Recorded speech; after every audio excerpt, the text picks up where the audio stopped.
Today we're making 1 bowl Fudgy Keto Brownies.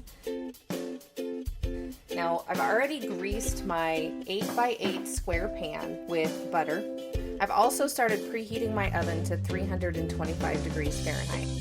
So we have half of a tablespoon of instant coffee or espresso powder. And then we have a 1/4 cup of natural cocoa powder. It's important you use natural cocoa powder and not Dutch processed or alkalized. And finally we have our shaved chocolate, which I've just shaved with a sharp serrated knife that I have on a cutting board. So then we're just gonna pour in half of a cup of water that's just off of a boil. And this is how we're gonna melt those unsweetened chocolate chunks. We're just gonna stir this around.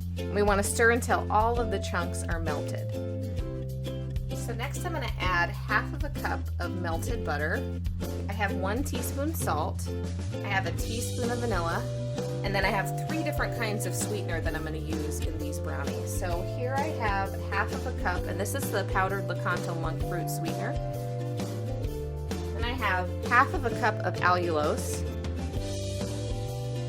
and then I'm going to squeeze in about 40 drops of liquid stevia. Then I'm going to blend this all together till it's completely smooth and combined. So now I'm going to take my gelatin powder and just sprinkle it over the top of the mixture.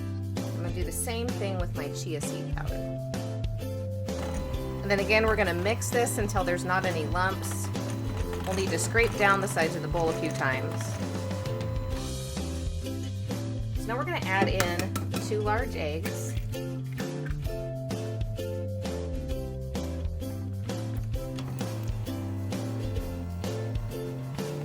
And then half of a cup of almond flour.